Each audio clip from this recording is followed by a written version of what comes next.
आज हम बात करने वाले हैं उस टेक्नोलॉजी के बारे में जो कह सकते हैं कि हर एआई ब्रेक थ्रू के दिल में है। जी हाँ, हम बात कर रहे हैं डीप लर्निंग की। एक नंबर से शुरू करते हैं। 86 अरब, ये हमारे दिमाग में मौजूद न्यूरॉन्स की संख्या है। 86 बिलियन। जरा सोचिए, हमारी हर सोच, हर एहसास, हर आइडिया, सब कुछ इन अरबों न्यूरॉन्स के एक कमाल के नेटवर्क से ही तो आता है। तो जब साइंटिस्ट्स ने इस बायोलॉजिकल चमत्कार को देखा तो उनके दिमाग में एक बहुत बड़ा सवाल कौंधा। क्या हम कंप्यूटर के अंदर ऐसा ही कुछ बना सकते हैं? क्या हम आर्टिफिशियल न्यूरॉन्स बना सकते हैं, उन्हें एक के ऊपर एक लेयर्स में जोड़ सकते हैं और फिर उन्हें खुद सीखने के लिए छोड़ सकते हैं? और बस यही सवाल बन गया डीप लर्निंग का आधार। तो चलिए इस आर्टिफिशियल दिमाग के अंदर झांकते हैं और समझते हैं कि आखिर ये काम कैसे करता है। तो सबसे पहले, डीप लर्निंग है क्या? ये असल में मशीन लर्निंग का ही एक हिस्सा है और ये इस्तेमाल करता है न्यूरल नेटवर्क्स का। ये एक ऐसा स्ट्रक्चर है जो सीधे सीधे हमारे दिमाग के काम करने के तरीके से ही इंस्पायर्ड है। अच्छा, तो ये डीप शब्द कहाँ से आया? इसका मतलब है गहरा, मतलब लेयर्स, बहुत सारी लेयर्स। एक नॉर्मल नेटवर्क में शायद कुछ लेयर्स होंगी, लेकिन एक डीप न्यूरल नेटवर्क में सैकड़ों, यहाँ तक कि हजारों लेयर्स भी हो सकती हैं, एक के ऊपर एक, एक के ऊपर एक। अब ये काम कैसे करता है, इसे ऐसे समझिए। मान लीजिए पहली लेयर को एक कार की फोटो दिखाई। वो बस सिंपल चीजें पहचानेगी, जैसे सीधी लाइनें, घुमावदार लाइनें। फिर अगली लेयर इन लाइंस को जोड़कर टायर या खिड़की जैसी चीजें बनाएगी, और ऐसे ही लेयर दर लेयर। आखिर में सबसे ऊपर वाली लेयर पूरे कॉन्फिडेंस से बताएगी, अरे ये तो एक कार है।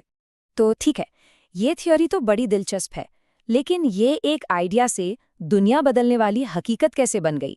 चलिए इसकी कहानी देखते हैं। इस पूरी क्रांति में कुछ बड़े टर्निंग पॉइंट्स आए। 2012 में एलेक्सनेट नाम के एक मॉडल ने तस्वीरों को पहचानने में इंसानों को भी हरा दिया। पूरी दुनिया हैरान रह गई। फिर आया 2017 और एक नई चीज आई, ट्रांसफॉर्मर आर्किटेक्चर। इसने एआई को हमारी भाषा मतलब लैंग्वेज को बहुत गहराई से समझने की ताकत दी। और आज के जो बड़े बड़े मॉडल हैं जैसे जीपीटी और जेमिनाई, वो सब इसी पर बने हैं।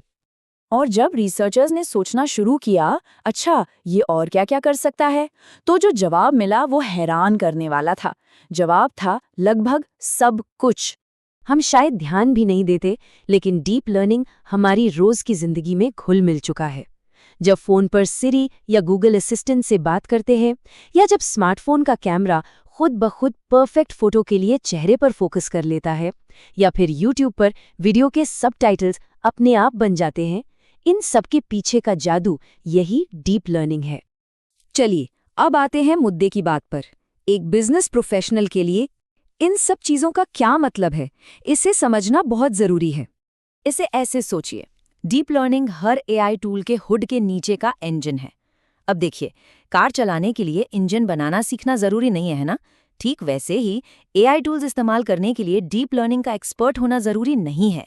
पर हाँ, ये जानना बहुत जरूरी है कि ये इंजन है, ये कितना पावरफुल है और ये आपके बिजनेस को कितनी जबरदस्त रफ्तार दे सकता है। आप देखिए, चाहे मार्केटिंग टीम हो जो सही लोगों तक ऐड पहुंचा रही है, या फाइनेंस टीम जो फ्रॉड पकड़ रही है, जैसा कि इस टेबल में दिख रहा है, आज बिजनेस का हर डिपार्टमेंट एआई इस्तेमाल कर रहा है। और इन सभी पावरफुल टूल्स को चला कौन रहा है? वही इंजन, डीप लर्निंग। लेकिन एक बात है, हर पावरफुल इंजन को फ्यूल तो चाहिए, और एआई के इस इंजन के लिए वो फ्यूल है डेटा। इसीलिए ये कहावत इतनी मशहूर हुई है कि data is the new oil. इसका मतलब ये हुआ कि एक प्रोफेशनल के तौर पर जो डेटा इकट्ठा और मैनेज किया जाता है, वही असल में कंपनी के एआई इंजन का फ्यूल है। फ्यूल जितना अच्छा और साफ होगा, इंजन उतना ही पावरफुल परफॉर्म करेगा। गार्बेज इन, गार्बेज आउट। खराब डेटा मतलब खराब एआई। सिंपल। तो ये सब तो बहुत अच्छा है, लेकिन हर पावरफुल टेक्नोलॉजी की तरह डीप लर्निंग की भी अपनी कुछ कमियां हैं। चलिए एक बैलेंस्ड नजरिया लेते हैं।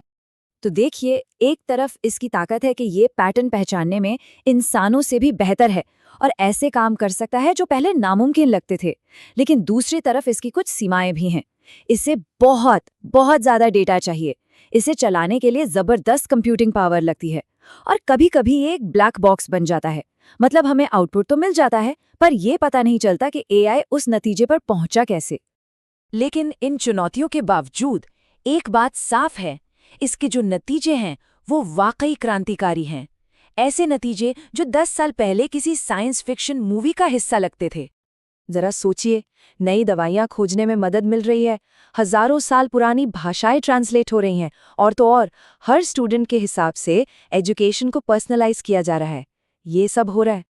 और सबसे ज़रूरी बात, अब हम डीप लर्निंग के एक गोल्डन एरा में हैं, जैसा ये चार्ट साफ साफ दिखा रहा है। टूल्स आसानी से मिल रहे हैं, उन्हें इस्तेमाल करने की लागत बहुत कम हो गई है, और बदलाव लाने की जो क्षमता है वो आसमान छू रही है। तो जाहिर है, जो प्रोफेशनल इन टूल्स को चलाना सीख लेगा वही आने वाले कल में सबसे आगे होगा। सवाल ये नहीं है कि टॉप पर कौन पहुंचेगा, सवाल ये है कि वो कौन होगा।